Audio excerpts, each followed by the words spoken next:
자, 8월 10일 가정예배 주님께 올려드리겠습니다. 좋으신 하나님 찬양합니다.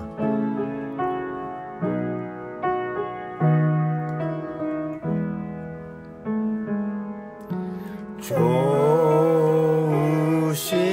하나님, 좋으신 하나님, 참 좋으신 나의 하나님. 우리의 기도를 응답해 주시는 우리의 기도를 응답해 주시는 참 좋으신 나의 하나님. 한없는 축복을 우리에게 주시는 한없는 축복을 우리에게 주시는 참 좋으신 나의 하나님. 아멘. 우리 황샤론 하나님께 기도하겠습니다. 하나님 아버지, 우리 가족이 하나님께 예배를 올려드릴 수 있게 해주셔서 감사합니다. 오늘도 졸지 않고 피곤해도 졸지 않고 잘 싫어도 잘 버텨낼 수 있는 저희 가족이 되게 해주세요. 예수님의 이름으로 기도합니다. 아멘. 아멘. 할렐루야. 좋으신 예수님의 이름으로 사랑하는 오메가 교회와 비전 스테이션, 해외에 있는 모든 지체들, 또 일용할 양식을 사모하시는 모든 분들을 축복하고 환영합니다. 오늘 말씀은 잠언 25장 말씀인데요. 우리 저희 가족들과 함께 인사드리겠습니다. 인사할까요? 샬롬. 샬롬. 하나님의 크신 사랑이 여러분 가운데 함께 하시기를 축복합니다. 잠언 말씀은 지혜에 대한 말씀이죠. 또 잠언 말씀은 말에 대해서 참 중요하게 다루고 있습니다. 그리고 성급한 거에 대해서, 인내에 대해서, 절제에 대해서 다루고 있는 아주 귀한 책이라고 할 수 있습니다. 우리가 살아가면서 지혜로운 삶을 살 수 있는 비결이 다 이 책에 나와 있죠. 자, 먼저 한번 우리 말씀을 보실까요? 25장 말씀은 1절 말씀에 솔로몬의 잠언으로 유다왕 히스기야의 신하들이 기록한 것으로 이제 기록하고 있습니다. 솔로몬이 어떻게 이야기하는지 보십시다. 2절 말씀 함께 읽겠습니다. 시작. 이를 감추는 것은 하나님의 영광이요, 이를 살피는 것은 왕의 영광이다. 아멘. 하나님의 뜻은 숨겨져 있습니다. 그렇죠? 아무에게나 경솔하게 하나님의 뜻을 드러내지는 않습니다. 하나님의 진리와 계시는 하나님의 뜻을 받을 만한 사람들이 받는 거죠. 진짜 리더는요, 겸손하게 하나님의 뜻을 밤낮 구하는 자가 진짜 리더입니다. 그리고 그 리더의 권위는 하나님의 뜻을 정확히 알고 준행할 때 그 권위가 부어집니다. 이를 살피는 것은, 이를 감추는 것은 하나님이다. 하나님은 쉽게 계시하지 않습니다. 그래서 리더는 하나님의 뜻이 무엇인지를 알기 위해서 아버지의 마음을 구하는 자가 리더가 돼야 돼요. 자, 그러면 이를 살피는 것은 왕의 영광이다, 이렇게 말씀하고 있죠. 무슨 의미일까요? 바로 이 말입니다. 왕이 이를 살펴서 하나님의 뜻을 따라서 결정함으로 백성들을 다스릴 때 영화를 얻는다는 것입니다. 다시 말하면 왕, 지도자는 가장 중요한 것이 하나님의 뜻을 살피는 것이다.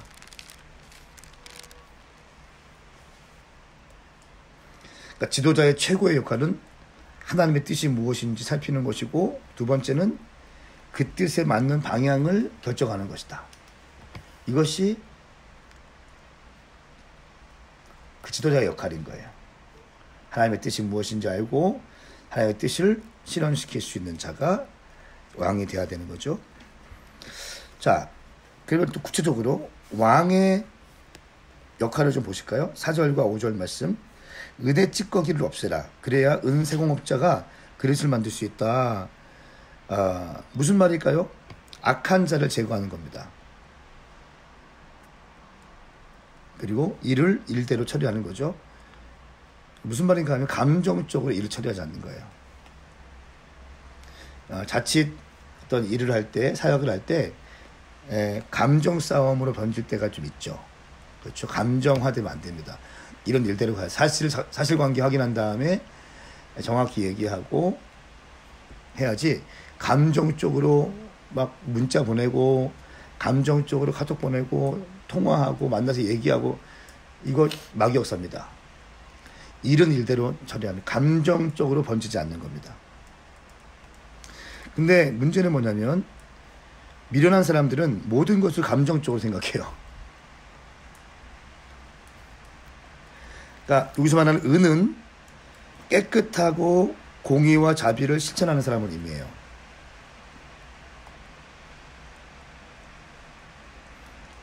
찌꺼기는 공의와 자비를 어지럽히는 악한 자들을 의미합니다. 자, 은의 찌꺼기를 없애라. 그래야 은세공업자가 그릇을 만들 수 있다. 그러니까 그릇은 바로 훌륭한 어떠한 사람, 훌륭한 신하들을 의미할 수 있습니다.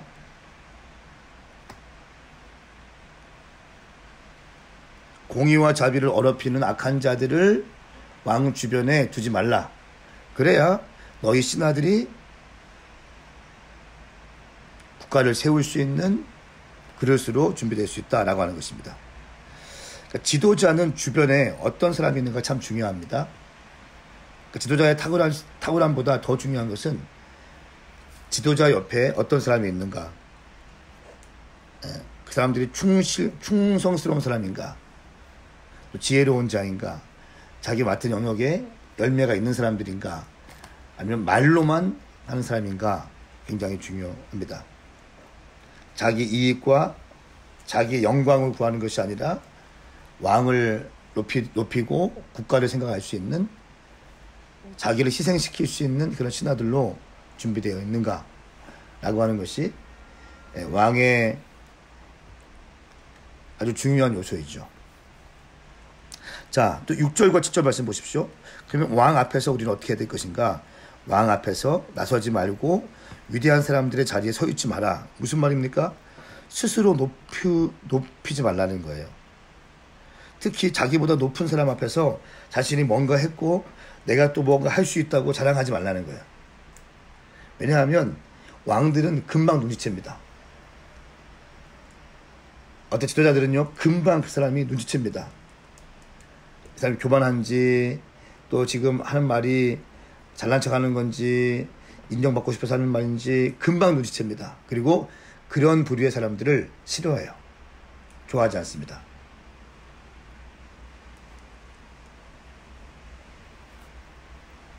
베드로전서 5장 6절 말씀 이렇게 기록하고 있습니다. 하나님의 능하신 손 아래에서 겸손하라. 내가 되면 높이리라.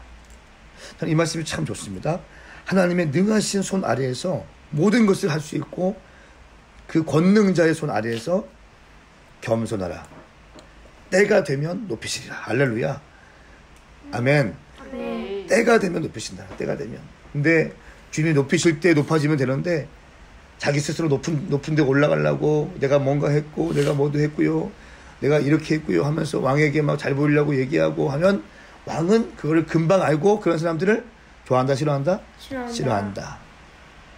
오히려 겸손하게 하나님께 기도해라. 왕은 이미 당신이 누군지 알고 있습니다. 왕이 나를 모른다고 착각하지 마십시오. 왕은 다 알고 있습니다. 자, 한번 보십시오. 8절 말씀 보세요. 내가 본 것을 성급하게 법정으로 가지고 가지 마라 말씀하고 있습니다. 조급한 언어의 위험성입니다. 급하게 말을 하고 급하게 결정하는 것. 먼저는 뭐 해야 됩니까? 고소하기 전에 대화를 해봐야죠. 그리고 평화하기 위해서 한번 노력해봐야죠. 그리고 가능하면 법정에 가서 고소하지 말라. 아멘인가요? 감정적으로 고소 고발이 난무하고 이런 거 안 좋습니다. 자, 9절부터 10절까지 말씀. 다툴 일이 있으면 당사자와 직접 하고 다른 사람들에게까지 비밀을 드러내지 말라. 그 말을 듣는 사람이 너를 모욕할지 모르고 너에 대한 좋지 않은 평판을 끊을지 않을지 모른다. 무슨 말인가 하면 이슈에 대해서만 논쟁하는 겁니다. 당사자와 직접 얘기하고 여기저기 막 떠벌리지 말는 거예요. 떠벌리지 않는 겁니다. 그리고 이슈에 대해서만 정확하게 얘기하는 거예요. 또 상대방의 과거, 개인적인 사생활까지 막 들추어내서 얘기하는 거. 그런 사람이 있습니다. 한번 얘기하면 쭉 얘기를 끝내는 사람이 있습니다. 잘못된 겁니다. 그 문제에 대해서만 얘기해야 돼요. 뭐 과거에 네가 어쨌는데 또 네가 옛날에 또 어땠는데 하면은 이제 감정적인 싸움이 되는 겁니다. 그러면 그 감정적인 싸움으로 하나님의 일이 전복될 수 있어요. 교회에서 마찬가지고 일터에서 마찬가지예요.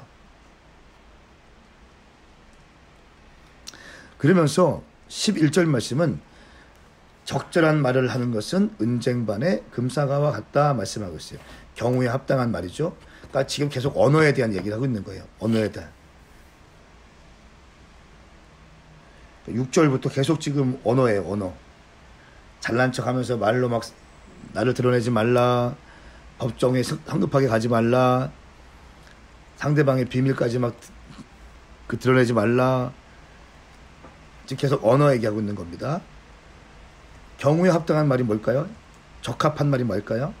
때에 맞는 위로의 말이죠. 때에 맞는 위로의 말. 뭐 사람이 낙심되어 있는 사람에게 기분 좋게 하는 말. 혹은 적절한 책망이 될 수 있겠죠. 이런 말은 은쟁반의 금사과와 같다. 그러니까 보기도 좋고 먹기도 좋은 그런 좋은 언어가 된다라고 말합니다. 자, 지혜로운 자의 책망을 보십시오. 12절 말씀에 지혜로운 꾸짖음이 그 말을 들을 줄 아는 사람의 귀에는 금 기골이나 순금 장식같다. 무슨 말입니까? 지혜로 성경적으로 책망하는 사람이 있습니다. 또 그 말을 들을 수 있는 귀가 있는 사람이 있어요. 청종하는 귀가 있고 지혜롭게 책망하는 사람이 있습니다. 이런 사람들에게는 금고리와 금장식이래요. 보석을 자기 몸에 비싸게 값주고 사서 자기 몸을 아름답게 꾸미려고 보석을 사는 것과 똑같다는 거예요. 13절 말씀. 믿음직한 사절 충성된 일꾼은 얼음 냉수와 같다. 오늘날 얼음 냉수와 같은 충성스러운 일꾼을 만나기가 너무 쉽지 않은 시기이죠. 하나님이 원하시는 성품은요, 충성과 신실함입니다. 아멘. 또 15절 말씀에 겸손함과 인내함과 절제력의 능력을 말하고 있습니다. 16절 과식하지 말라. 절제에 대해서 얘기하고 있죠. 아무리 좋은 꿀이라 할지라도 과식하지 말라. 절제해라. 어리석은 것이다. 17절 말씀에는 아무리 좋은 관계가 있다 할지라도 질서 있게 관계를 유지해라. 이웃집을 자주 드러나라. 자주 드러나지 말라. 너를 지겨워하면 싫어할 것이다. 모든 것이 질서가 있어야 되는 거예요. 질서가 있어야 되고 절제가 있어야 되고요. 친구 사이에도 예의가 있어야 되고요. 존중이 있어야 되고요. 당연시 여기는 마음은 있으면 안 됩니다. 이것 좀 중요하게 말씀드리겠습니다.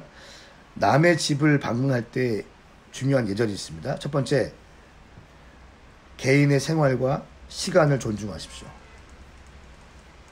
내 입장에서 결정하지 말고 상대방의 생활과 시간을 존중하십시오. 두 번째는 식사 시간을 피하십시오. 상대방이 꼭 식사 시간에 함께 해주십시오라고 하는 요청이 있기 전까지는 식사 시간 피하십시오. 세 번째, 한번 집에 가면 너무 오래 머물지 마십시오. 네 번째, 상대방의 가정사를 깊이 알려고 하지 마십시오. 다섯 번째, 그 집안의 물건에 손을 대지 마십시오. 그냥 보기만 하십시오. 어떤 사람은 그런 사람이 냉장고도 뭐 뒤져보고 하는 사람 있잖아요. 그런 거 하지 말라는 거예요. 시원아, 냉장고도 뒤져보고 그런 거 안 하고 있죠? 네. 그런 거 하면은 안 됩니다. 그래서 우리가 이 5가지의 예절을 가지고 어떤 집에 갈 때에도, 신방을 갔을 때에도 그렇게 했으면 좋겠습니다. 자, 24절 말씀 좀 넘어갑시다. 시작. 잘 다투는 아내와 넓은 집에 사는 것보다 지붕 한 무통에 혼자 사는 게 낫다. 아멘. 계속 잘 다투는 아내에 대해서 계속 얘기하고 있습니다. 21장 9절 말씀. 잘 다투는 아내와 넓은 집에 사는 것보다 지붕 한 무통에 사는 게 낫다. 19절. 다투기 좋아하고 쉽게 얻는 여자보다 광야에서 혼자 사는 게 낫다. 계속 말씀하고 있습니다. 다투는 여인은 남자를 굉장히 힘들게 합니다. 물론 다투는 남자도 여자를 힘들게 하지만 다투는 아내가 되지 마십시오. 온유하고 따뜻하고 섬기고 세워주는 아내가 되십시오. 자, 28절 말씀. 자제력이 없는 사람은 성벽이 무너져 내리는 손과 같다 말씀하고 있어요. 자기 절제의 중요성을 얘기하고 있어요. 또 27절 말씀은 꿀을 너무 많이 먹는 것이 좋지 않듯이 자기 스스로 영광을 구하는 것이 좋지 않다. 자기 절제에 대한 이야기를 하고 있습니다. 여러분, 오늘 이 말씀이 우리 삶에서 굉장히 중요한 말씀입니다. 잠언 말씀, 이 25장 말씀이 여러분 심령 가운데 새겨질 때 우리는 아름다운 또 천국 시민으로서 또 좋은 관계를 유지하며 살아갈 줄 믿습니다. 이 말씀 붙들고 오늘도 승리하십시오. 아멘. 아멘. 기도하겠습니다. 주님 감사합니다. 오늘 이 말씀이 모든 성도님들, 모든 동역자들의 심령에 새겨지게 하여 주시옵소서. 지혜의 삶, 또 성숙함의 삶, 하나님이 쓰시는 삶이 우리 가운데 부어지게 하여 주시옵소서. 감사드리며 예수님의 이름으로 축복하며 기도하옵나이다. 아멘. 아멘. 사랑하는 여러분, 오늘도 주님 안에서 승리하십시오. 함께 인사합시다. 샬롬. 샬롬.